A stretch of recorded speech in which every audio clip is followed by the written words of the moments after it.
तर आज आपण आपल्या लॉजिकच्या सिलेबस मधला शेवटचा टॉपिक बघणार आहोत, चॅप्टर नंबर 12 रिडक्शन. आता रिडक्शनच्या इंट्रोडक्शन मध्ये लक्षात घ्यायचं आहे, पहिला पॉईंट आहे सिलॉइझमचा. कारण काय तर आपण सिलॉइझम या टॉपिक मध्ये 4 फिगर्स बघितल्या होत्या, first figure, second figure, third figure आणि फोर्थ फिगर. या फिगरशी रिलेटेड हा टॉपिक आहे. कारण काय एरिस्टॉटलच्या मते फर्स्ट फिगर ही परफेक्ट आहे आणि बाकीचे जे काही सेकंड आणि थर्ड फिगर आहेत ते इम्परफेक्ट आहेत. आणि या फिगर संदर्भात आपण कशा प्रकारे ते रिड्यूस करायचे ते बघणार आहोत. तर आधी एक्झाम्पल घेऊया. तर एक्झाम्पल आहे, all actors are artist, Sanjay Dutt is an actor, therefore Sanjay Dutt is an artist. या ठिकाणी तुम्हाला पहिल्या 2 वाक्यामध्ये ॲक्टर ही टर्म कॉमन दिसते, याला आपण म्हणतो मिडल टर्म. आणि मिडल टर्म कॉमन असल्यामुळे यामध्ये रिलेशन इस्टॅब्लिश झालंय, ते आहे ॲक्टरचं. त्यामुळे आपण जो काही कॉमन पार्ट आहे तो काढून टाकून या वाक्याचा संजय दत्त आणि त्या वाक्यामधील आर्टिस्ट हे दोन्ही एकत्र करून कन्क्लुजन मिळवत होतो, Sanjay Dutt is an artist. आता या वाक्यामध्ये कन्क्लुजनचा सब्जेक्ट ज्या वाक्यातून येतो त्याला आपण म्हणतो मायनर प्रिमाइस. कन्क्लुजनचं प्रेडिकेट ज्या वाक्यातून येते त्याला आपण म्हणतो मेजर प्रिमाइस. आता मेजर प्रिमाइस आणि मायनर प्रिमाइस मध्ये मिडल टर्म कोणत्या जागी आहे याप्रमाणे बेसिकली 4 फिगर तयार झालेले आहेत. फर्स्ट फिगर मध्ये मेजर प्रिमाइसचा सब्जेक्ट असतो मिडल टर्म, मायनर प्रिमाइसचा प्रेडिकेट असतो मिडल टर्म. सेकंड फिगर मध्ये दोन्ही ठिकाणी प्रेडिकेटच्या जागी मिडल टर्म येते. थर्ड फिगर मध्ये दोन्ही ठिकाणी सब्जेक्टच्या जागी मिडल टर्म येते. आणि फोर्थ फिगर मध्ये पहिल्या वाक्याचा प्रेडिकेट मिडल टर्म असतो आणि दुसऱ्या वाक्याचा सब्जेक्ट मिडल टर्म असतो. अशा प्रकारे टोटल 4 फिगर आहेत. यापैकी फक्त पहिल्या 3 फिगरना एरिस्टॉटलने रिकॉग्निशन दिलेलं आहे आणि चौथी फिगर आहे ती गॅलनने इंट्रोड्यूस केलेली आहे. त्यामुळे आपण या टॉपिक मध्ये काय करणार आहोत, या ज्या 4 फिगर आहेत यामधील दुसरी, तिसरी आणि चौथ्या फिगरची वाक्य किंवा फिगर मध्ये येणारे व्हॅलिड मूड्स कशा प्रकारे फर्स्ट फिगर मध्ये कन्वर्ट करायचे ते बघणार आहोत. आता फर्स्ट फिगर ही परफेक्ट याचं कारण काय, तर याचं कारण आहे डिक्टम डे ऑमनी एट न्यूलो. याचा अर्थ लक्षात घ्या, ज्यावेळी एखादी क्वालिटी आपण एखाद्या सब्जेक्टला ऍप्लिकेबल करू शकतो किंवा त्या टर्मला ऍप्लिकेबल करू शकतो, त्यामधील प्रत्येक घटकाला ऍप्लिकेबल करू शकतो, त्या संदर्भात आहे डिक्टम डे ऑमनी एट न्यूलो. त्याचबरोबर याच्यामध्ये प्रत्येक घटकाला म्हणजे त्यात इन्क्लूड असणाऱ्या प्रत्येकाला ही गोष्ट ऍप्लिकेबल झाली पाहिजे असं म्हटलेलं आहे. आपण काय करणार आहोत, जी फर्स्ट आपली जी टर्म असणार आहे किंवा फर्स्ट जी प्रिमाइस असणार आहे ती युनिव्हर्सल चालू शकते. कारण काय कोणतीही माहिती अफर्मेशन किंवा डिनायल ही चालू शकते डिक्टम डे ऑमनेट न्यूलो प्रमाणे. फक्त गरजेचं काय ती गोष्ट त्या सब्जेक्टला किंवा त्या टर्मला 100% ऍप्लिकेबल असणं, म्हणजेच काय मेजर प्रिमाइस मध्ये युनिव्हर्सल. दुसरा पॉईंट डिक्टम डे ऑमनेट न्यूलो मधील काय तर इन्क्लुजनचा आहे. इन्क्लुजन म्हणजे काय, एखाद्या क्लासमध्ये एखाद्या घटकाने इन्क्लूड होणं. फॉर एक्झाम्पल बघा, Sanjay Dutt is an actor म्हटल्यानंतर ॲक्टरचा जो काही क्लास आहे त्यामध्ये संजय दत्त इन्क्लूड झालाय. अशा प्रकारचं इन्क्लुजन होणं आवश्यक आहे. जर आता आपण दोन्ही वाक्यांचे जर प्रकार बघितले, म्हणजे हा झाला अफर्मेटिव्ह आणि जर मी वाक्य बनवलं असतं Sanjay Dutt is not an actor, तर अशा वेळी ते बनलं असतं निगेटिव्ह. तर अफर्मेटिव्ह आणि निगेटिव्ह मध्ये काय होतं बघा, निगेटिव्ह मध्ये संजय दत्त हा क्लासचा भाग बनला नसता, पण अफर्मेटिव्ह मध्ये संजय दत्त या क्लासचा भाग बनलेला आहे. मग अशा प्रकारे जी काही अफर्मेटिव्ह वाक्य आहेत तीच वाक्य फक्त फर्स्ट फिगर मध्ये येऊ शकतात. म्हणजेच काय फर्स्ट फिगर मध्ये मेजर प्रिमाइस असेल युनिव्हर्सल, मायनर प्रिमाइस असेल अफर्मेटिव्ह. अशा 2 वाक्यांचं कॉम्बिनेशन पासून जी वाक्य तयार होतात त्याला म्हणतो आपण फर्स्ट फिगर. त्यामुळे डिक्टम डे ऑमनेट न्यूलोचा रूल जो आहे हा फक्त फर्स्ट फिगरला ऍप्लिकेबल होतो. भलेही फर्स्ट सेकंड फिगर असू दे किंवा थर्ड फिगर असू दे किंवा फोर्थ फिगर असू दे, या ठिकाणी पण तुम्हाला युनिव्हर्सल आणि अफर्मेटिव्हचं कॉम्बिनेशन दिसेल. पण फक्त फर्स्ट फिगर अशा प्रकारचा मूड आहे ज्या ठिकाणी 4ही जे काही प्रकार आहेत ते प्रत्येक प्रकारामध्ये फर्स्ट जी काही मेजर प्रिमाइस असेल ती असेल युनिव्हर्सल आणि मायनर असेल ती असेल अफर्मेटिव्ह. यामुळेच एरिस्टॉटलच्या मध्ये फर्स्ट फिगर ही परफेक्ट आहे. त्यामुळे आपण करणार काय आहोत, या 2 इनपरफेक्ट फिगर आहेत सेकंड, थर्ड आणि फोर्थ त्यांचं कन्व्हर्जन करणार आहोत फर्स्ट फिगर मध्ये. तर आता आपला सेकंड पॉईंट आहे रिडक्शन. रिडक्शन म्हणजे काय तर बघा, reduction is the process of transforming the moods of the imperfect figures into those of the first figure. याचा अर्थ काय, एरिस्टॉटलच्या मध्ये सेकंड फिगर, थर्ड फिगर आणि गेलेनने फोर्थ फिगर इंट्रोड्यूस केल्यामुळे फोर्थ फिगर या तिन्ही फिगर इम्परफेक्ट मानलेले आहेत. त्यामुळे काय अशा प्रकारचे फिगर व्हॅलिड आहेत की नाही हे ठरवायचं असेल तर त्यांना कन्वर्ट करावं लागेल एखाद्या परफेक्ट फिगर मध्ये. म्हणजेच काय सेकंड, थर्ड आणि फोर्थ फिगर ज्या प्रकारे आपण ट्रान्सफॉर्म करू शकतो आणि इंट्रोड्यूस करू शकतो फर्स्ट फिगर मध्ये, ती जी काही प्रोसेस आहे त्या प्रोसेसला आपण म्हणणार आहोत रिडक्शन. आता रिडक्शनचे 2 प्रकार आहेत, पहिला डायरेक्ट रिडक्शन, दुसरा इनडायरेक्ट रिडक्शन. डायरेक्ट रिडक्शन म्हणजे काय, तो जो काही मूड आहे त्याचं जे काही नाव असेल, फॉर एक्झाम्पल सिलारंड असू शकतं, 12-12 किंवा फेरियो, अशा प्रकारचे जे काही मूडचं नाव आहे त्या नावावरून त्याचे जी काही अक्षर आहेत ते आपल्याला काहीतरी गोष्ट इंडिकेट करत असतात. ते इंडिकेशन लक्षात घेऊन ज्यावेळी आपण डायरेक्टली एखादा मूड कन्वर्ट करतो त्याला आपण डायरेक्ट रिडक्शन म्हणतो. तर इनडायरेक्ट रिडक्शन म्हणजे काय, इकडे आपण त्या मूडला कोणत्याही प्रकारे इंटरफेअर करत नाही. आपण काय करतो, जे काही ॲज लाईक आपण एखाद्या प्रमेयामध्ये किंवा थेरममध्ये करतो त्याच प्रकारे त्याचं जे काही कन्क्लुजन आहे त्याचं कम्प्लिटली कॉन्ट्राडिक्टरी कन्क्लुजन प्रूव्ह करण्याचा प्रयत्न करतो. म्हणजे ज्यावेळी आपल्या लक्षात येतं की आता कॉन्ट्राडिक्शन प्रूव्ह करणं शक्य नाही, त्यावरून आपण म्हणतो की आपलं जे काही अझम्पशन आहे ते चुकीचं आहे, त्यामुळे ओरिजिनल कन्क्लुजन बरोबर आहे. याला म्हणायचं इनडायरेक्ट रिडक्शन. तर आता बेसिकली डायरेक्ट रिडक्शन करताना जे काही त्या मूडमधील शब्द आहेत ते शब्द कोणती ना कोणती गोष्ट इंडिकेट करत असतात. मग अशा प्रकारचे कोणते कोणते इंडिकेशन आहेत तर त्यात कन्व्हर्जन, ऑब्व्हर्जन आणि ट्रान्सपोजिशन. मग सुरुवातीला आपण कन्व्हर्जन म्हणजे काय ते बघूया. तर कन्व्हर्जन म्हणजे काय, एखाद्या वाक्याचा बेसिकली फॉर्म असतो सब्जेक्ट प्रेडिकेट. मग कन्व्हर्जनमध्ये आपण काय करतो, प्रेडिकेट आणि सब्जेक्ट म्हणजे काय, या दोघांची जागा बदलणं, याला आपण म्हणतो कन्व्हर्जन किंवा कॉन्व्हर्स. आता या कॉन्व्हर्सचे बेसिकली दोन प्रकार आहेत, सिंपल कॉन्व्हर्स आणि कॉन्व्हर्स पर ऍक्सिडेंट. सिंपल कॉन्व्हर्स आणि कॉन्व्हर्स पर ऍक्सिडेंट म्हणजे काय ते पण सांगतो. जनरली लक्षात घ्या, अशा प्रकारचा कॉन्व्हर्स करताना दोन बेसिक रूल फॉलो करणं आवश्यक आहे. पहिली गोष्ट आहे, वाक्याची जी काही क्वालिटी आहे, म्हणजे निगेटिव्ह असेल तर निगेटिव्ह, अफर्मेटिव्ह असेल तर अफर्मेटिव्ह, ती क्वालिटी मेंटेन केली पाहिजे.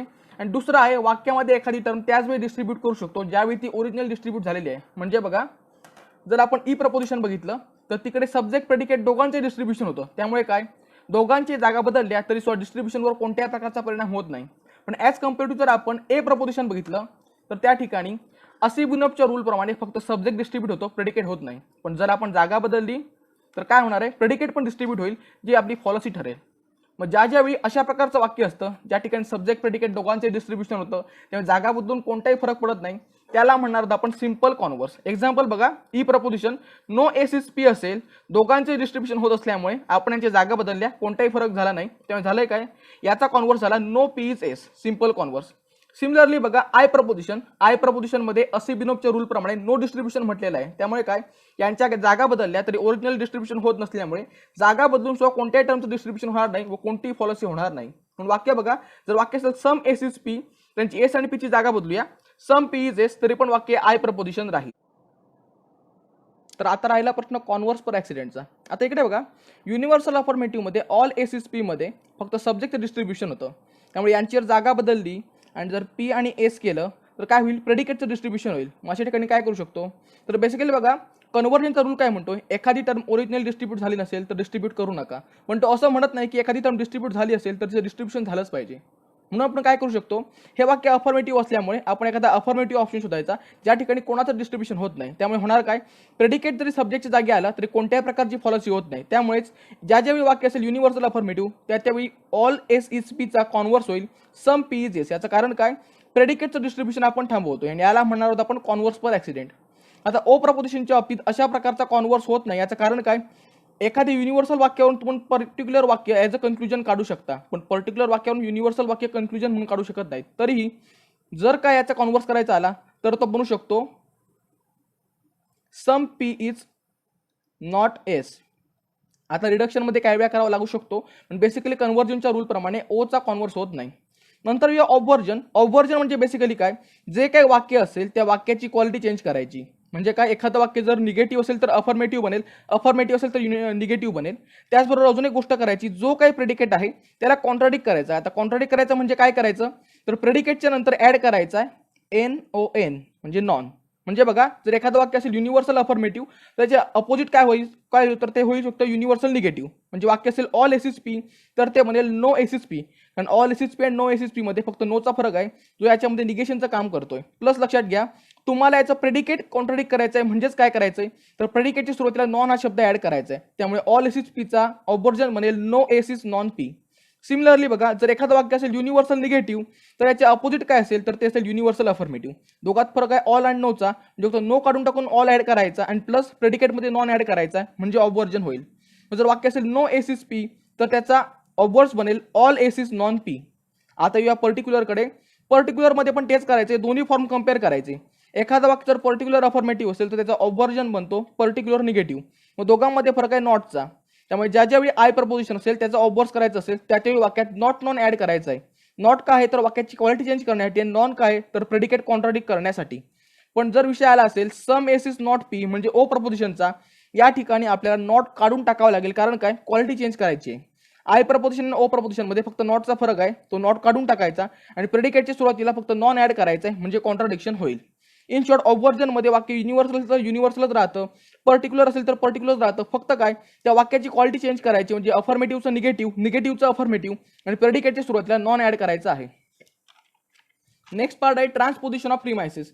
ट्रान्सपोजिशनचा अर्थ काय बघा, बेसिकली ज्यावेळी आपण सिलोजिझम मध्ये वाक्य लिहितो त्यावेळी आपण या क्रमाने लिहितो, मेजर प्रिमाइस, मायनर प्रिमाइस आणि कन्क्लुजन. पण ज्यावेळी ट्रान्सपोजिशन असेल त्यावेळी आपण काय करणार आहोत, मेजर प्रिमाइसची जागा मायनर प्रिमाइस घेईल आणि मायनर प्रिमाइसची जागा मेजर प्रिमाइस घेईल, म्हणजे अशा प्रकारे यांची जागा बदलणार आहेत.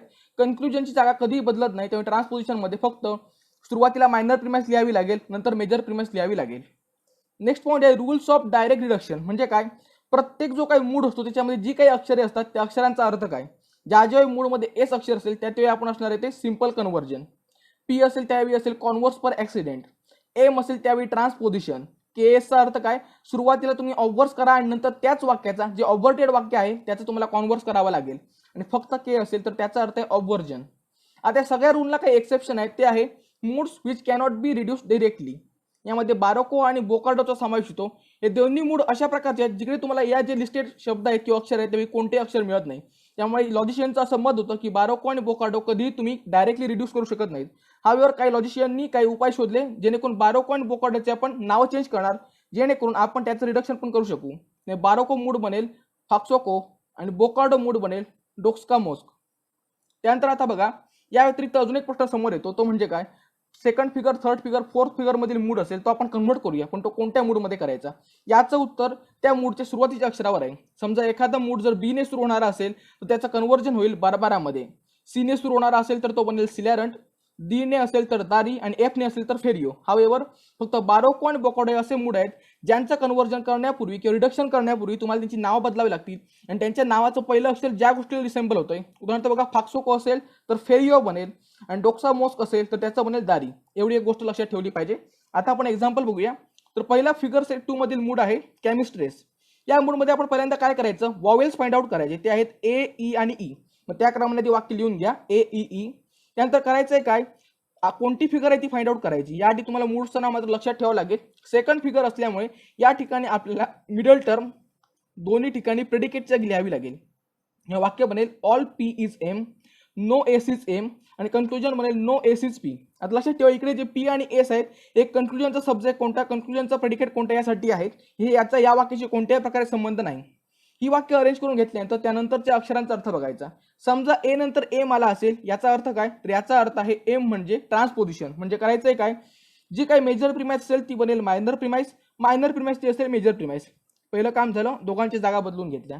त्यानंतर बघा, ई प्रपोजिशन नंतर एस आलेला आहे, मग एसचा अर्थ काय, सिंपल कन्व्हर्जन. म्हणजे करायचंय काय, ई प्रपोजिशन असेल तर नो एस इज एम तर त्याचं बनेल नो एम इज एस. त्यानंतर पुन्हा एकदा बघा, जे कन्क्लुजनचा ई आहे त्याच्या सुरुवातीला पण एस आलेला आहे. याचा अर्थ काय, तुम्हाला कन्क्लुजनचा सुद्धा कॉन्व्हर्स करायचं आहे. वाक्य जर ओरिजिनली असेल नो एस इज पी तर ते बनेल नो पी इज एस. आता अजून एक एक्झाम्पल घेऊया ज्यामध्ये तुम्हाला ऑब्वर्जन कॉन्व्हर्जन के एस आणि के चा रेफरन्स मिळेल. वाक्य आहे बकार्डो. आता या ठिकाणी लक्षात ठेवायचं, बकार्डो हा फिगर 3 मधील मूड आहे, पण याचं नाव चेंज केल्याशिवाय तुम्ही डायरेक्ट रिडक्शन करू शकत नाहीत. मग याचं नाव बदलून होईल डोक्सा मोस्क. हे झाल्यानंतर आता करायचंय काय, वॉवेल्स फाइंड आउट करा. तर ते मिळतील ओ, ए आणि ओ. मग ते आधी अरेंज करून घेतले.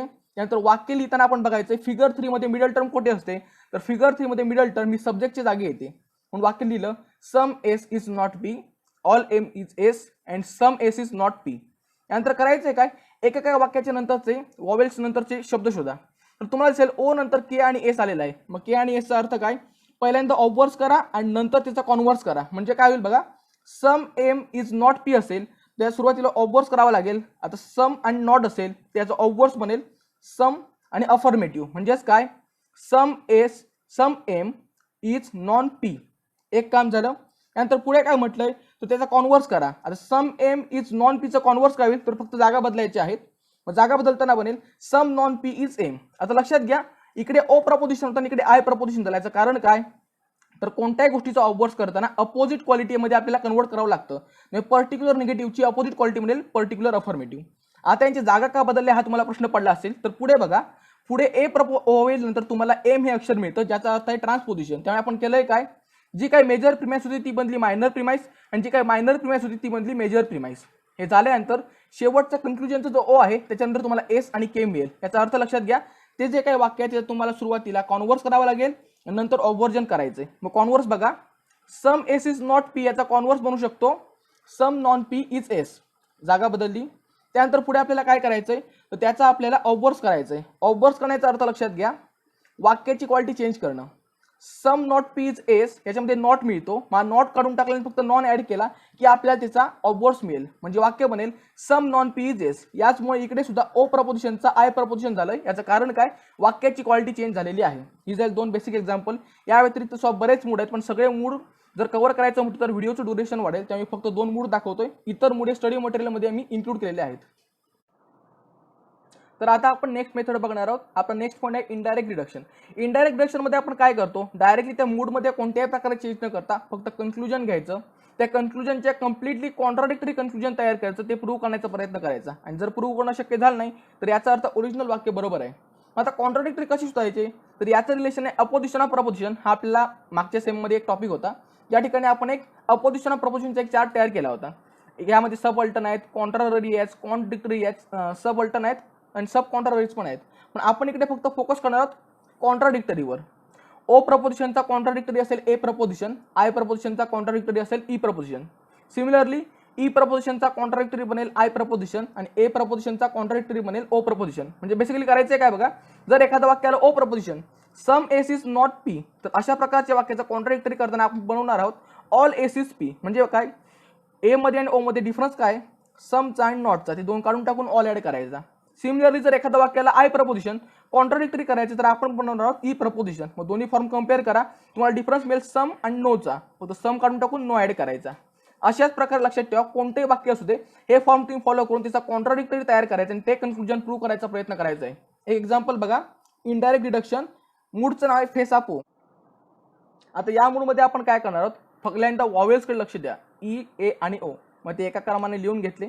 लिहून घेतल्यानंतर करायचं काय, कोणत्या फिगर मधील मूड आहे तर बघायचं, तर तो आहे फिगर 4 मधला. म्हणजे काय, मिडल टर्म पहिल्या वाक्यात असेल प्रेडिकेट, दुसऱ्या वाक्यात असेल सब्जेक्ट. या प्रकारची वाक्य तयार करायची. मग ई साठी वाक्य बनेल नो पी इज एम, ए साठी वाक्य बनेल ऑल एम इज एस आणि ओ साठी कन्क्लुजन बनेल सम एस इज नॉट पी. मग आता करायचं काय, हे झाल्यानंतर आपल्याला या कन्क्लुजनचा कम्प्लिटली कॉन्ट्राडिक्टरी तयार करायचा आहे. हा चार्ट रेफर करा. ओचा कॉन्ट्राडिक्टरी ए प्रपोजिशन, डिफरन्स काय, some S is not P असेल तर फक्त ऑल एस इज पी करायचं. तीच गोष्ट इकडे करायची. ओ प्रपोजिशनचा कॉन्ट्राडिक्टरी तयार केला ए, ऑल एस इज पी. आता हे वाक्य वापरून आपल्याला एक 3 प्रपोजिशन तयार करायचे आहेत. म्हणजे काय, 2 मेजर प्रिमाइस, मायनर प्रिमाइस आणि कन्क्लुजन. आता हे करताना काय करायचं आहे, हे अशा प्रकारे अरेंज झाले पाहिजे जेणेकरून फर्स्ट फिगरमध्ये जशी मिडल टर्म पहिल्या वाक्याच्या सब्जेक्टमध्ये आणि दुसऱ्या वाक्याच्या प्रेडिकेटमध्ये असते, त्या प्रकारे ही गोष्ट अरेंज होणे आवश्यक आहे. मग इकडे बघा ऑल एस इज पी असेल तर मी काय करतोय, हे वाक्य घेतोय मेजर प्रिमाइस म्हणून ऑल एस इज पी. त्यानंतर घेतो याची जी मायनर प्रिमाइस आहे ती as it is minor premise. वाक्य बनतंय ऑल एम इज एस आणि नंतर कन्क्लुजन काय येईल, तर दोन्हीमध्ये कॉमन आहे एस, तो काढून टाका, राहिलं काय ऑल एम इज पी. वाक्यामधलं all M is P.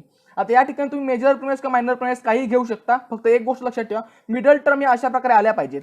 Middle term म्हणजे स्पेसिफिकली एम असला पाहिजे असं नाही, हा पी असू शकतो किंवा एस पण असू शकतो.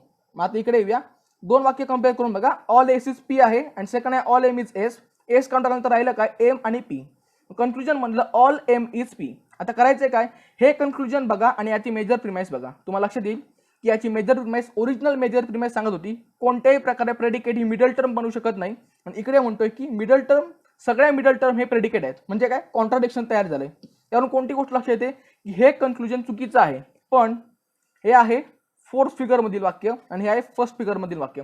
टोटल काय म्हणतो, फर्स्ट फिगर ही परफेक्ट आहे. मग इकडे चूक कोणत्या प्रकारे झाली आहे, तर बघा मायनर प्रिमाइस बरोबर आहे, राहिलं काय मेजर प्रिमाइस. ही जी मेजर प्रिमाइस कुठून आणली तर याचं कॉन्ट्राडिक्शन करून. आणि जर हे कॉन्ट्राडिक्शन जे आहे ते जर चुकीचं असेल तर याचा अर्थ ओरिजिनल कन्क्लुजन आहे ते बरोबर आहे. म्हणजेच आपण काय केलं, सुरुवातीला कन्क्लुजनचं कॉन्ट्राडिक्शन केलं, ते कॉन्ट्राडिक्शन याच्यातली कोणती एक प्रिमाइस वापरून कन्क्लुजन आणलं, ते कन्क्लुजन कशा प्रकारे चुकीचं आहे ते दाखवलं. माझी चूक कुठून आली तर ती आली कॉन्ट्राडिक्टरी स्टेटमेंट वरून. आणि जर हे कॉन्ट्राडिक्शन चुकीचं असेल तर त्यावरून ओरिजिनल कन्क्लुजन बरोबर आहे असं आपण सांगू शकतो आणि त्यामुळे फेसापो प्रूव्ह होईल. तर आपला नेक्स्ट पॉईंट आहे इनडायरेक्ट डिडक्शन ऑफ आर्ग्युमेंट. आता एक्झामला क्वेश्चन नंबर 3 मध्ये तुम्हाला एकतर 3 वाक्य देण्यात येतील आणि त्याचं रिडक्शन करायचं असेल किंवा मूडचं नाव देण्यात येईल. आता यामध्ये तुमच्या एका क्वेश्चन पेपरमध्ये दिल्याचं वाक्य आहे जिकडे तुम्हाला 3 वाक्य देण्यात आली होती. पहिलं वाक्य आहे सम पॉलिटिशियन्स आर नॉट करप्ट, दुसरं वाक्य आहे ऑल पॉलिटिशियन्स आर लीडर, तिसरं वाक्य आहे सम लीडर्स आर नॉट करप्ट. इकडे करायचं आहे काय, कन्क्लुजन एकतरी 3 डॉट किंवा देअरफॉर लिहून दाखवण्यात येईल. मग सुरुवातीला कन्क्लुजन लिहून घ्यायचं आहे, ते झाल्यानंतर कन्क्लुजनचा जो काही प्रेडिकेट आहे तो ज्या वाक्यातून येईल ते वाक्य येईल मायनर प्रिमाइस. कन्क्लुजनचा सब्जेक्ट ज्या वाक्यातून येईल ते येईल मेजर प्रिमाइस. मग major premise, minor premise, conclusion अशा प्रकारे लिहून घ्यायचं आहे. त्यानंतर त्यांचे कोणत्या प्रकारची वाक्य आहे तर पहिलं वाक्य सम आणि नॉट म्हणजे ओ प्रपोजिशन, दुसरं वाक्य ऑल म्हणजे ए प्रपोजिशन आणि तिसरं आहे सम आणि नॉट म्हणजे ओ प्रपोजिशन.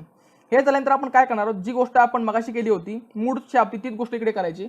ओ प्रपोजिशन आहे, मग त्याचं कम्प्लिटली कॉन्ट्राडिक्टरी काय असेल, तर आपण इकडे काय करायचं, तो चार्ट रेफर करायचा. मग आपल्याला लक्षात येईल की ओ प्रपोजिशनचा कॉन्ट्राडिक्टरी बनेल ए प्रपोजिशन. मग सुरुवातीला कन्क्लुजन त्याचं कॉन्ट्राडिक्शन तयार करून घ्यायचं. मग ओ प्रपोजिशनचं ए प्रपोजिशन बनेल सम लीडर्स आर नॉट करप्ट.